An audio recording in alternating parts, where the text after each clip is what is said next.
Бишенбаевқа қатысты сот отырысы сағат 16:00-де басталды. Айта кету керек, сот отырысы алқабилердің қатысуымен 1,5 сағат уақытқа созылды. Түске дейін сотқа қатысатын алқабилерді анықтаған едік. Бұған дейін олардың саны 100-ден астам екендігі айтылған еді. Соның ішінен 12 азамат сот процесіне алқаби ретінде қатысатыны расталды. Оның ішінде 5-еуі ер азамат болса, 7-еуі әйел деген ақпарат бар. Алайда заң бойынша алқабилердің түр сипаты аты жөнін жариялауға жатпайды. Бұл сот отырысының әділ өтуі үшін жасалып жатқан шара екен. Заң бойынша алқабилердің бет-жүздері камераға түсіруге тыйым салынған. Оларды бейнеге түсіргендер жауапқа тартылады.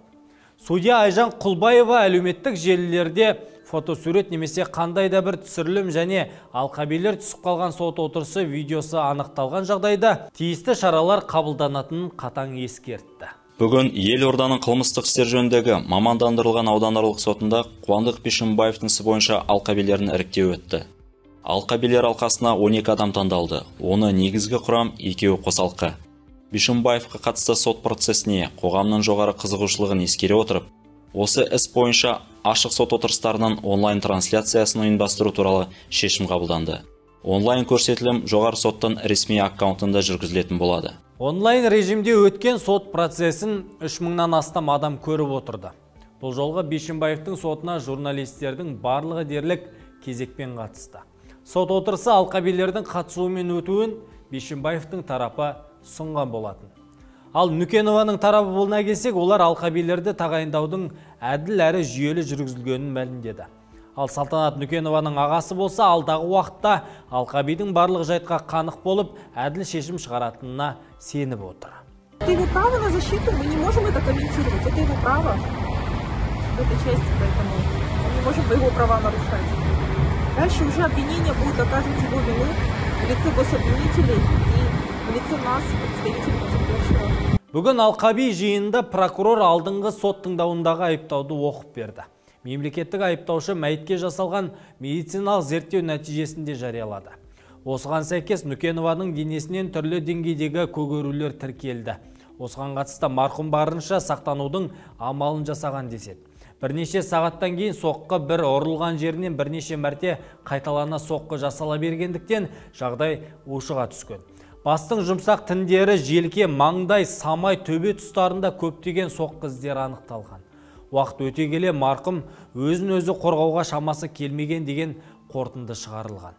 Қуандық Бишенбаевтың бауыры Бақытжан Байжанов судьяның айыпты мойындайсыз ба деген сұрағына мен осы іске араласу барысында жағдай бұлай аяқталады деп ойламағанмын. Сондықтан өзімнің айыпты емес екендігім туралы нақты жауап бере алмаймын деп жауап берді. Оның сөзінше, ол сол кеште Салтанат Нүкенова жан тапсыратынын білмеген. Өз кезінде күдікті Қуандық Бишенбаев бұл жолда өзін кінәлі емес екендігін айтты. Оқылған айыптауларға қатысты оның өз айтары бар екен, мүмкіндік берсе баяндауға дайын екенін жеткізді. Я хотел бы сказать, Ваша честь, у меня даже не было возможности рассказать свою историю ни на досудебном расследовании, нигде вообще. Все, что сейчас было зачитано прокурором, это во многом измышления, которым нет никаких подтверждений и свидетельств.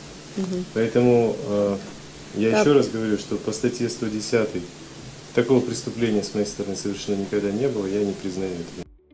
Естеріңізге сала кетейік, бұрынғы министр Қуандық Бишенбаев әйелін ұрып өлтірді деген күдікке ілінген.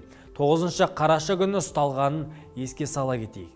Қайғылы оқиға Бау мейрамханасында болды. 8 қаңтар күні Салтанат Нүкенованың өліміне қатысты тергеу жұмыстары аяқталды.